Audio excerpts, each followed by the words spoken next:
Hi friends, ನಮಸ್ಕಾರ ಎಲ್ರಿಗೂ. ತುಂಬ ಸಿಂಪಲ್ ಆ್ಯಂಡ್ ವೆರಿ ಟೇಸ್ಟಿಯಾಗಿರುವಂಥ ಒಂದು ಡ್ರೈ ಫಿಶ್ ಕರಿ ನೋಡಿಬಿಡೋಣ. ವೆರಿ ಲೆಸ್ ಇಂಗ್ರೀಡಿಯೆಂಟ್ಸೇ, ತುಂಬ ಏನು ಹೆಚ್ಚಾಗಿ ಏನು ಹಾಕುವಂಥದ್ದೇನಿಲ್ಲ. ಇದಕ್ಕೆ ನಾನು ಸ್ವಲ್ಪ ಹುಣಸೆಹಣ್ಣು ತೊಗೊಂಡಿದ್ದೀನಿ, ಒಂದು ಅರ್ಧ ನಿಂಬೆಹಣ್ಣು ಆಗೋಷ್ಟು ಹುಣಸೆಹಣ್ಣು ನೆನೆಸಿಟ್ಕೊಂಡಿದ್ದೀನಿ. ನಾನಿಲ್ಲಿ ಶಾರ್ಕ್ ಡ್ರೈ ಫಿಶ್ ತೊಗೊಂಡಿದ್ದೀನಿ. ಇದನ್ನು ಸ್ವಲ್ಪ ಅರಿಶಿನ ಪುಡಿ ಮತ್ತು ಹುಣಸೆ ನೀರು ಹಾಕಿ ಸ್ವಲ್ಪ ತೊಳೆದಿಟ್ಬಿಡೋಣ.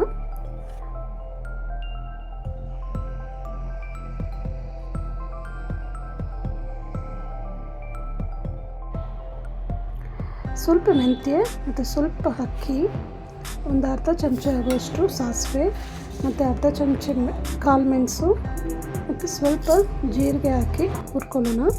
ಇದಿಷ್ಟು ಸುಮ್ಮನೆ ಬಿಸಿ ಆದರೆ ಸಾಕು, ತೀರ ಉರಿಬೇಕಂತ ಏನಿಲ್ಲ.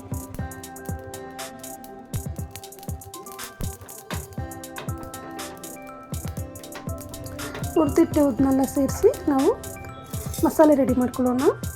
ಈಗ ಒಂದು ಮಿಕ್ಸಿ ಜಾರಲ್ಲಿ ಸ್ವಲ್ಪ ತೆಂಗಿನಕಾಯಿ, ಒಂದು 4-5 ಬಿತ್ತ ಬೆಳ್ಳುಳ್ಳಿ ಮತ್ತು ಸಣ್ಣ ಈರುಳ್ಳಿ ಸ್ವಲ್ಪ, ಒಂದು 3 ಟೊಮೆಟೊ, 1 ಸ್ಪೂನಷ್ಟು ಧನಿಯಾ ಪೌಡರ್ ಮತ್ತು 1.5 ಸ್ಪೂನ್ ಆಗುವಷ್ಟು ಅಚ್ಕಾರದ ಪುಡಿ, ಸಾಂಬಾರು ಪುಡಿ ಇದ್ದರೂ ಹಾಕೋಬೋದು, ಮತ್ತು ಸ್ವಲ್ಪ ಅರಿಶಿನ ಪುಡಿ. ಇದಿಷ್ಟನ್ನು ಸೇರಿಸಿ ಮಿಕ್ಸಿಯಲ್ಲಿ ನೈಸಾಗಿ ಗ್ರೈಂಡ್ ಮಾಡ್ಕೊಳ್ಳೋಣ.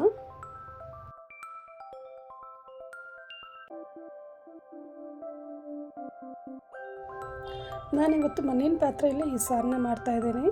ನೀವು ಯಾವ ಪಾತ್ರೆಯಲ್ಲಿ ಬೇಕಾದ್ರೂ ಮಾಡ್ಕೋಬೋದು. ಇದಕ್ಕೆ ನಾನು ಸ್ವಲ್ಪ ಕೊಬ್ಬರಿ ಎಣ್ಣೆ ಸೇರಿಸ್ಕೊತೀನಿ, ಒಂದು 4-5 ಸ್ಪೂನ್ ಆಗೋಷ್ಟು. ಜೀರಿಗೆ ಒಂದು ಅರ್ಧ ಸ್ಪೂನ್ ಸೇರಿಸ್ಕೊಂಡಿದ್ದೀನಿ ಮತ್ತು ಒಂದು ಈರುಳ್ಳಿ ಕೊಚ್ಚಿಟ್ಟಿರೋದು ಸೇರಿಸ್ಕೊಳ್ಳೋಣ.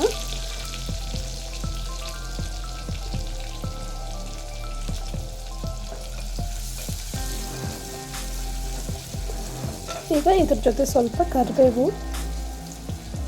ಮತ್ತು 1-2 ಹಸಿಮೆಣಸನ್ನು ಸೇರಿಸ್ಕೊತೀನಿ. ಡ್ರೈ ಫಿಶ್ಗಳಲ್ಲೂ ಮೀನಲ್ಲಿರುವಂಥ ಎಲ್ಲ ಪೋಷಕಾಂಶಗಳು ಇರುತ್ತೆ.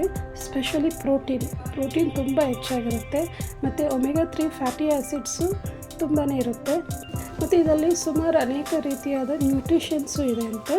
ಆ್ಯಕ್ಚುಲಿ ಇದನ್ನು ಸಿಂಪಲ್ ವೇ ಹೇಳ್ತೀನಿ, ನೀವು ಗೂಗಲಲ್ಲಿ ಹೋಗ್ಬಿಟ್ಟು ಯೂಸಸ್ ಆಫ್ ಡ್ರೈ ಫಿಶ್ ಅಂತ ಹಾಕಿ ನೋಡಿ ಎಷ್ಟು ಡೀಟೇಲ್ಸ್ ಬರುತ್ತೆ ಅಂತ. ಸೊ ಮೀನು ಮಾತ್ರ ಅಲ್ಲ, ಡ್ರೈ ಫಿಶು ಸಹ ಅಷ್ಟೇ ವೆರಿ ಯೂಸ್ಫುಲ್ ಐಟಮ್.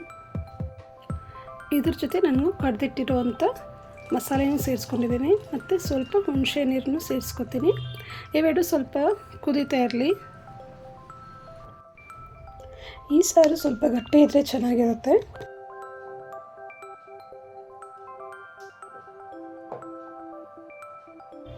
ಕೆಲವು ಮೀನಲ್ಲಿ ಉಪ್ಪಿರಲ್ಲ, ಹಾಗಾಗಿ ನೀವು ಯಾವ ಒಂದು ಮೀನು ಹಾಕ್ತಿರೋ ಅದನ್ನು ಚೆಕ್ ಮಾಡಿಕೊಂಡು ಉಪ್ಪನ್ನು ಸೇರಿಸ್ಕೊಳ್ಳಿ ಸಾರಿಗೆ ಬೇಕಿರೋ ಅಷ್ಟು. ಮತ್ತು ಇದು ಕುದೀತಾ ಇದೆ, ಸ್ವಲ್ಪ ಚೆನ್ನಾಗಿ ಕುದಿಯೋವರೆಗೆ ಬಿಟ್ಟು ಆಮೇಲೆ ಇದರಲ್ಲಿ ಮೀನನ್ನು ಸೇರಿಸ್ಕೊಳ್ಳೋಣ. ನಾನು ತೊಳೆದಿಟ್ಟಿರೋಂಥ ಮೀನನ್ನು ಸೇರಿಸಿದ್ದೀನಿ. ಹೀಗೆ ಒಂದು 5 to 10 ಮಿನಿಟ್ಸ್ ಇದನ್ನು ಲೋ ಫ್ಲೇಮಲ್ಲಿಟ್ಟು ಬೇಯಿಸ್ಕೊಳ್ಳೋಣ.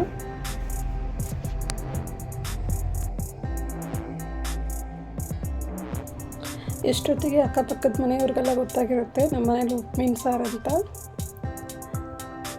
ಮೀನು ತುಂಬ ಸಾಫ್ಟಾಗಿ ಬೆಂದಿದೆ.